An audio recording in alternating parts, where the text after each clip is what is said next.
ദേവൂട്ടിക്കൊപ്പം വരികയാണ് അമ്മേ മൂകാംബികേ. എല്ലാ ദിവസവും രാത്രി 8:30 നമ്മുടെ സ്വന്തം സൂര്യ ടിവിയിൽ.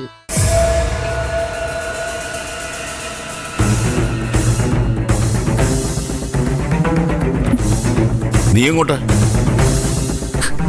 എനിക്ക് റൂബി ഒന്ന് കാണണം. അത് വേണ്ട, നീ ഇപ്പൊ അങ്ങോട്ട് പോവാൻ നിൽക്കണ്ട. അത് പറ്റില്ല. ഇങ്ങനൊരു വാർത്ത അറിഞ്ഞിട്ട് ഞാൻ പോവാതിരിക്കുന്നത് ശരിയല്ല. ഞാൻ പോവും. വേണ്ടെന്ന് പറഞ്ഞില്ലേ? പോകാതിരിക്കുന്നതല്ലേ ചന്ദ്രേ നല്ലത്. പോലീസും റൂബിയുടെ ബന്ധുക്കളൊക്കെ അവിടെ കാണും. നിന്നോട് അവര് മോശമായിട്ട് പെരുമാറിയാൽ എന്ത് ചെയ്യും? അതിന് ഞാനെന്ത് തെറ്റ് ചെയ്തു? ഞാനും റൂബിയും തമ്മിലുള്ള ബന്ധം എങ്ങനെയായിരുന്നെന്ന് നിങ്ങൾക്ക് എല്ലാവർക്കും അറിയാവുന്നതല്ലേ. എന്റെ എല്ലായിരുന്നു റൂബി. അവള് പോയപ്പോ തനിച്ചായി പോയത് ഞാന്. എനിക്ക് മാത്രം നഷ്ടം. ഞാൻ പോവും, അവളെ കാണും. എന്നെ ആരും തടയണ്ട. ഈ അനുസരണ ഇല്ലായ്മയാണ് നിന്റെ കുഴപ്പം. നിന്റെ നന്മയ്ക്ക് വേണ്ടിയാ വേണ്ടാന്ന് പറഞ്ഞത്. അത് കേൾക്കാൻ നീ തയ്യാറല്ല. എന്റെ ഭാഗത്തുനിന്ന് എന്താ ആരും ചിന്തിക്കാത്ത? ഏതെങ്കിലും ഒരാളല്ല മരിച്ചിരിക്കുന്ന. എന്റെ ഏറ്റവും അടുത്ത കൂട്ടുകാരിയ. അതും ഇതുപോലൊരു മരണം അറിഞ്ഞിട്ട് ഞാൻ പോവാതിരിക്കുന്ന ശരിയാണോ? എന്റെ സ്ഥാനത്ത് നിങ്ങളൊക്കെ ആണെങ്കിൽ പോവില്ലേ? അവള് പോന്നെങ്കിൽ പൊക്കോട്ടെ അച്ഛാ. ഇവളെ എവിടെ പോയി തൊലഞ്ഞാ നമുക്ക് എന്നാ? വീണ്ടും പോലീസ് ഈ വീട്ടിൽ കയറി വരാൻ ഇടവരരുത്. അത്രയേ ഉള്ളൂ ഞങ്ങൾക്ക്. പോലീസ് ഒരിക്കലും ഇവിടെ വരില്ല. എന്നെ ആരും സംശയിക്കുകയില്ല. റൂബി ഞാനും തമ്മിലുള്ള അടുപ്പം അതെല്ലാവർക്കും അറിയാവുന്നതാ. എങ്കിൽ വെക്കോ. പക്ഷെ ഒരു കാര്യം നീ പ്രത്യേകം ഓർക്കണം.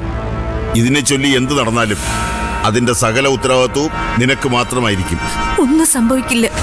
അത് ചന്ദ്രയുടെ വിശ്വാസം. ഞങ്ങൾ അങ്ങനെയല്ല കരുതുന്നത്. എന്റെ ആഗ്രഹം ഞാൻ പറയട്ടെ. ആ മരണവുമായി ബന്ധപ്പെട്ട് നീ അകത്തു പോണം. കുറേ കാലം നീ ജയിലിൽ കിടക്കണം. ഞാൻ അനുഭവിച്ചത് മുഴുവനും നീയും അനുഭവിക്കണം. ദൈവമേ, ഇവളെ പോലീസ് പൊക്കണേ. നിങ്ങൾ എന്തോ കൊക്കിക്കൊണ്ടിരിക്കോ? ഇങ്ങോട്ട് വാ.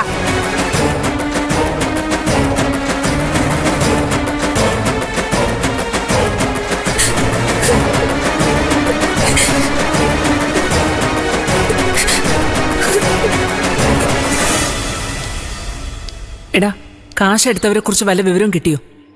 കിട്ടി. ആരാ? ശരവണൻ. ശരവണനോ?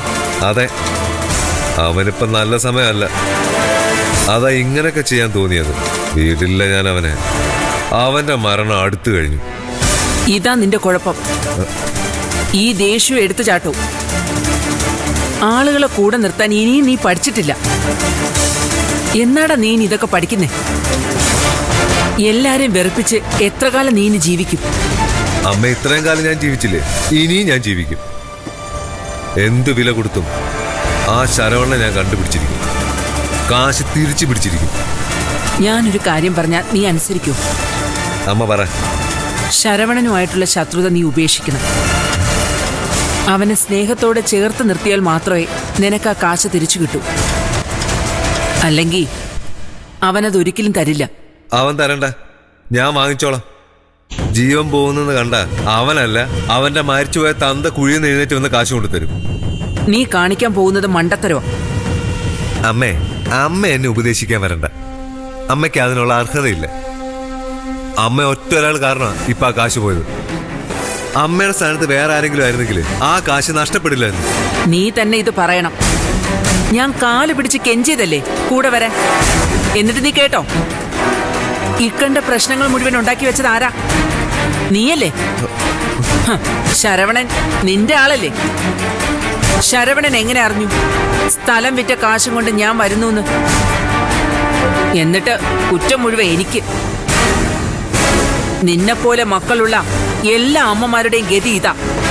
ആദ്യം അമ്മ ഇതൊന്ന് നിർത്ത്. എടാ, ഇനിയെങ്കിലും നീ ഒന്ന് നന്നാവാൻ നോക്ക്. വാശി വൈരാഗ്യം കൊണ്ട് ആരും ഒന്നും നേടിയിട്ടില്ല ഇതുവരെ. അമ്മേ, ഞാൻ ഇവിടം വരെ എത്തിയത് വാശി വരിയാൻ കൊണ്ട് തന്നെ. ഇവിടുന്ന് അങ്ങോട്ടും അങ്ങനെ തന്നെ പോകാൻ എൻ്റെ തീരുമാനം. ശരവണ്ണന് മാപ്പ് കൊടുക്കുന്ന പ്രശ്നമില്ല. ഒരിക്കൽ ചതിച്ചവനായിട്ട് കൂട്ടുവിടാനേ ഞാൻ തയ്യാറല്ല. ചതിയുടെ ശമ്പളം മരണം അമ്മേ, അത് ഞാൻ അവന് കൊടുക്കും. ശരവണ്ണനെ ഇനി അധികം ആയുസില്ല. അമ്മ കണ്ടു.